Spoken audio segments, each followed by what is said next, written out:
अस्सलाम वालेकुम, welcome back class. अच्छा जी, अब है हमारे पास लास्ट हमारा लर्निंग ऑब्जेक्ट्स जिसकी हमने बात कही थी कि financial analysis and decision maker.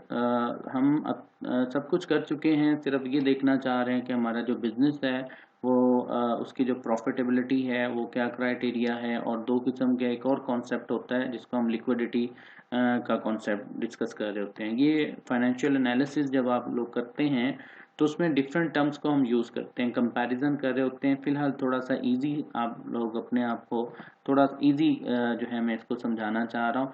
मैं आपको ज़्यादा डिटेल में इसको नहीं लेके जाना चाह रहा, ताकि आप लोग के लिए जो है जो मेन आपकी जो रेशियोज़ हैं उनको आप सामने सिर्फ ले आएँ। ठीक है, फाइनेंशियल एनालिसिस जब हम कर रहे होते हैं तो उसमें हमें कंपैरिजन करना होता है अपने परफॉर्मेंस को प्रीवियस परफॉर्मेंस के पॉइंट ऑफ व्यू से। ठीक है, और दूसरी बात ये होता है कि कुछ रेशो कैलकुलेशन करके जो है हम देख लेते हैं कि हमारी जो कंपनी के जो हालात हैं वो क्या है, जो हमने अर्न किया है, ठीक है, जो हमारा प्रॉफिट था, ठीक है, वो क्या परसेंटेजेस थी उसकी। ठीक है, इन सारी चीज़ों को हम देख रहे होते हैं। ठीक है, तो इसमें दो किस्म की रेशियो फिलहाल हम डिस्कस करने जा रहे हैं। एक तो है मेजरिंग प्रॉफिटेबिलिटी रेशियो आप कैलकुलेट करेंगे, दूसरा जो है आपके पास जो है लिक्विडिटी जो है रेशियो आएगी। ठीक है, ये मेजरिंग दी लिक्विडिटी, ठीक है, इसको हम डिस्कस करेंगे। इनके जो है छोटे छोटे से फार्मूले हैं और इनको जो है आप अंडरस्टैंड करें। देखें, हमने कहा था 39942, ये हमारी नेट इनकम फिगर है जो कि हमारी ओवरनाइट इनकम स्टेटमेंट में भी और साथ में आपने अभी जो हम लोगों ने जो है रिटेन अर्निंग की बात करे थे उसमें हमने रिपोर्ट किया। ठीक है, तो नॉर्मली अब आप यही देखना चाह रहे हैं या हम ये देखना चाह रहे होते हैं कि यार ये जो नेट प्रॉफिट हमारा आया है, क्या ये नेट प्रॉफिट बेटर है, ठीक है, कितनी कॉस्ट हमें बेयर करनी पड़ी, ठीक है, और कितना हमने प्रॉफिट अर्न किया। देखिए, आपने रेवेन्यू के बाद आपने क्या किया, जो भी रेवेन्यू आपने जनरेट किया था आपने क्या किया, उसमें से एक्सपेंस को लेस करते आए और एट दी एंड आपका नेट प्रॉफिट आ गया। हम ये देखना चाह रहे होते हैं कि हमने जो टोटल सेल की है या टोटल जो रेवेन्यू जनरेट किया है, तो उसमें से कितने परसेंट हमारे एक्सपेंस की रेशो थी और कितने परसेंट हमने उसमें से क्या किया है, प्रॉफिट अर्न किया। ठीक है, और ये रेशियोज जो हैं चेंज होती रहती हैं। एक्सपेंस ज़्यादा कम जब होते हैं तो इसी से डिसीजन मेकर जो हैं वो डिसीजन लेते हैं कि यार इस दफ़ा जो एक्सपेंस की जो कॉस्ट है वो इंक्रीज़ हुई है, तो उसको कौन कौन से एक्सपेंस की कॉस्ट इंक्रीज़ हुई है तो हम उसको रिड्यूस करें। ठीक है, तो to commonly use measure of the profitability को की कैलकुलेशन के लिए हम दो जो है रेशो का सहारा लेते हैं। एक को आप ये देखें, नेट इनकम परसेंटेज का नाम देते हैं आप लोग, ठीक है, नेट इनकम, और दूसरा जो है रिटर्न ऑन इक्विटी। ठीक है, नेट इनकम परसेंटेज और रिटर्न ऑन इक्विटी, ठीक है, ये आगे दी हुई हुई है तो इसी पे आप इसको देख लें।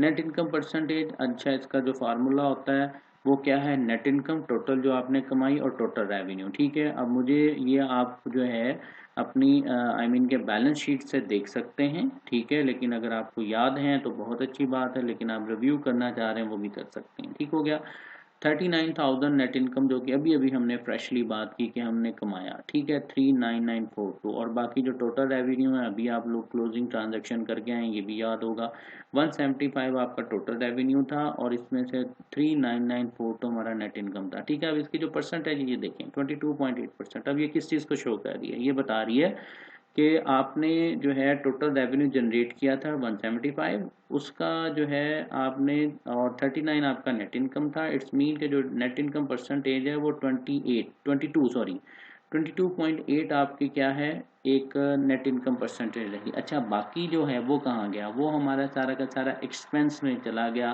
सारा का सारा हमारा क्या हो गया, वो आई मीन कि हमारी कॉस्ट कंसिडर की गई। यहाँ पे देखें ये लाइन नज़र आ रही है, तो in 2001 overnight was able to convert 28.8%, 22.8% of its revenue into a net income, thus it incurred approximately 78%, ठीक है, 78% जो है इन कॉस्ट।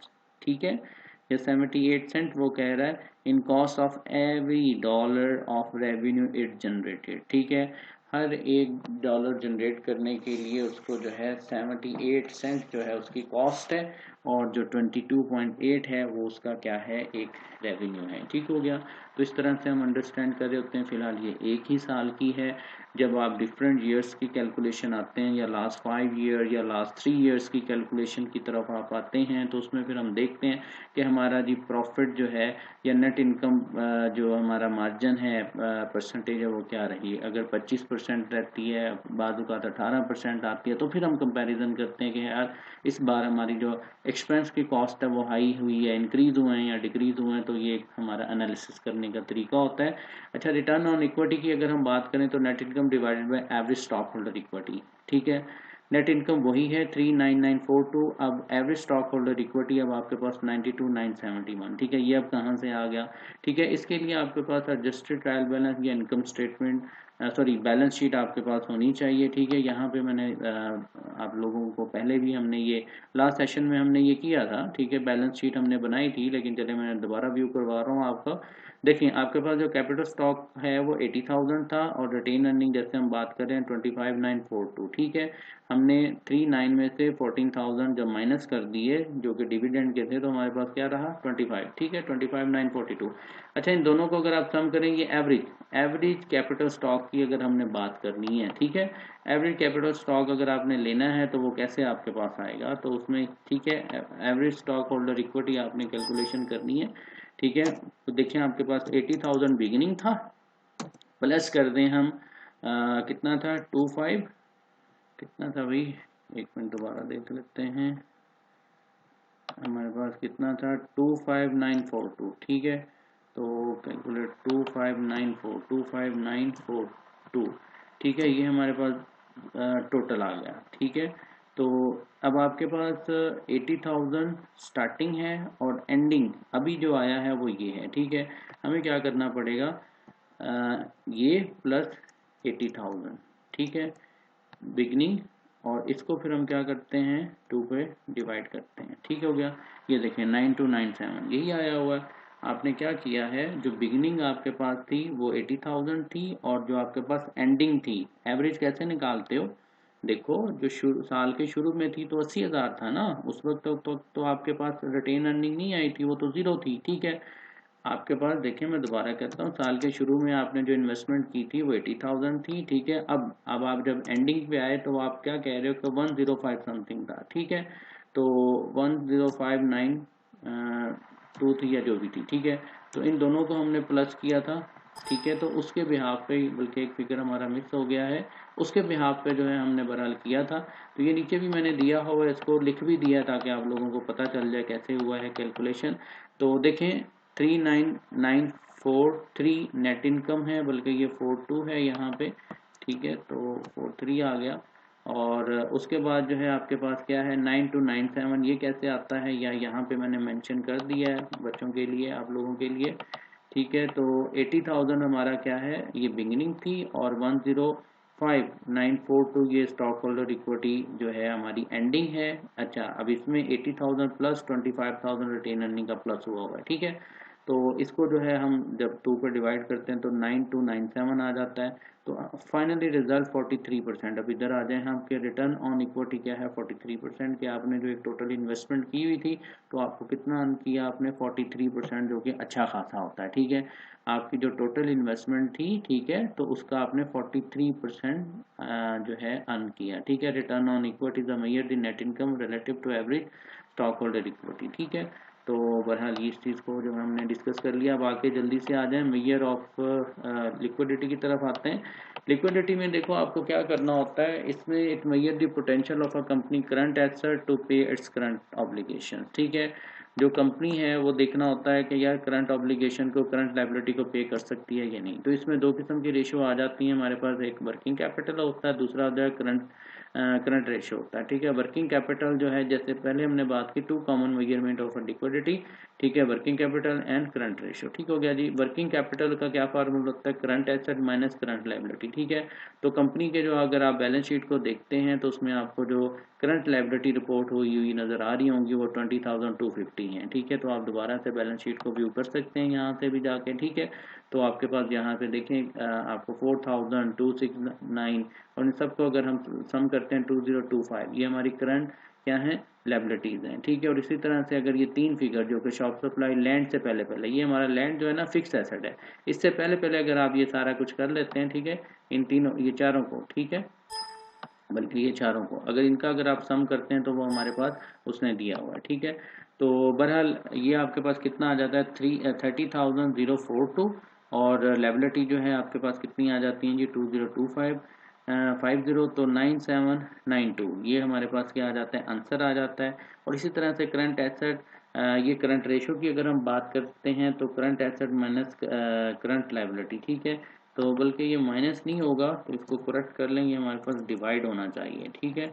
तो इसको भी जो है हम डिवाइड करते हैं, यहाँ भी माइनस आया हुआ है जी। 30,000 डिवाइडेड बाय 30,042 डिवाइडेड बाय 20,250 हो गया, तो आंसर आता है 1.48, ठीक है। अच्छा, ये जो आंसर होता है ये बड़ा मज़ेदार आंसर है, इसको ज़रा गौर से समझिएगा, ठीक है, जो मैं हाईलाइट किया इसमें देखिए करना क्या होता है। इसका मतलब ये है कि कंपनी ने $1 अगर देना है ना, जो कि लायबिलिटी को शो कर रहा है, ठीक है, तो कंपनी को $1 पे करने के लिए कंपनी के पास 1.42 है, ठीक है। $1.42 कंपनी के पास है $1 देने के लिए। सिंपल सी बात है, जस्ट लाइक अगर आपने किसी के 50 रुपए देने हैं तो आपके पास क्या है 100 रुपये हैं, इट्स मीन डबल है, ठीक है, तो it will be considered better, ठीक है। तो यहाँ पे यही जो रेशियो है यही चीज़ बता रही होती है कि अगर $1 है, ठीक है, कंपनी ने देने हैं तो उसके पास 1.48 है, तो it will be considered as a better, ठीक है। तो यहाँ पे इसी को जो है एनालिसिस करके बताया हुआ है कि कंपनी की जो करंट रेशियो है वो भी बेटर है इस कंपनी की फ़िलहाल, और उसके बाद जो है लोगों को देने के लिए पैसे जो कि लायबिलिटी उसने देनी थी, तो उसके जो करंट एसेट है वो ज़्यादा हैं, लायबिलिटीज़ कम है, तो करंट एसेट की वर्थ उसकी क्या है ज़्यादा है, तो 9792 उसके पास इजाफी पैसा है, तो वो इजीली दे सकती है। ओवरऑल हमारा जो बिज़नेस था, ठीक है, और ये जो लिक्विडिटी रेशियो हमें बताती है वो हम बेहतरी की तरफ जा रहे हैं, ठीक है। चलें जी, ये हमारा लेसन था, ख़त्म हुआ। और आगे हमारे पास जो है ये अपेंडिक्स में मैंने वैसे इसको दे दिया है आपका जो आपके पास एडजस्टेड ट्रायल बैलेंस है, ठीक है, यहाँ से हेल्प ले सकते हैं या प्रीवियस लेसन से भी कर सकते हैं, ठीक है। और जो नेक्स्ट हमारे पास असाइनमेंट है, एक तो ये कोशिश कीजिएगा ये गूगल क्लास कोड मैंने दिया हुआ है उसमें आप जो है अटैच करें इसको, ठीक है। नहीं समझ आती तो मुझे बेशक आप जो भी है बता दें, ठीक है, मैं उसका प्रोसीजर बता दूंगा। और सारे बच्चे गूगल क्लास को जो है ज्वाइन कर लें, क्योंकि मैं क्विज़ वगैरह उस पर ले सकता हूँ, ठीक है। तो आप जो है ना थोड़ा सा इसको करें, कुछ ही लोगों ने ज्वाइन किया है अभी तक, लेकिन उसको मैं प्रॉपर लेके चलूँगा, उसी पे आप अटैच करें। हाँ, अगर नहीं हो रहा, बहुत मुश्किल है, कोई भी इश्यू है, फिर आप सिर्फ ईमेल करें, लेकिन इसको आप जो है प्रैक्टिकल की तरफ ले आएँ, ठीक है जी। अच्छा, अभी हमारे पास असाइनमेंट जो है इसमें सिंपल जो है आपके पास कंपनी और उस कंपनी का एडजस्टेड ट्रायल बैलेंस आपको दिया हुआ है। आपको अब करना क्या है, तो रिकॉल करनी है हमने income statement, statement of retain earning, ठीक है, और साथ में बैलेंस शीट, ठीक है। इसी को देखते हुए आपने ये तीनों काम जो कि प्रीवियस लेक्चर का है रिवाइज कर लेंगे हम, ठीक है, ये करना है। दूसरी बात ये है कि क्लोजिंग एंट्रीज करनी है, जो भी 4 हमने इस लेसन में की हैं, ठीक है, क्लोजिंग एंट्री करनी है और उसके बाद उसका क्लोजिंग ट्रायल बैलेंस बनाना है, ठीक है। आफ्टर क्लोजिंग ट्रायल बैलेंस मुझे बना के देना है। और जो डी पार्ट है इसका यही बताना है कि कंपनी की जो लिक्विडिटी और प्रॉफिटेबिलिटी है, तो उसका जो है आपने डिफेंड करना है अपने आंसर को कि does the company appear to be a liquid और अ प्रॉफिटेबल की तरफ जा रही है, क्या परसेंटेज है, तो इसको थोड़ा सा आपने डिस्कस करना है, जो कि अभी हम बात कर रहे थे, ठीक है जी। अल्लाह हाफिज़, नेक्स्ट वीक में मुलाकात होगी इंशाल्लाह, ठीक है, अल्लाह हाफिज़।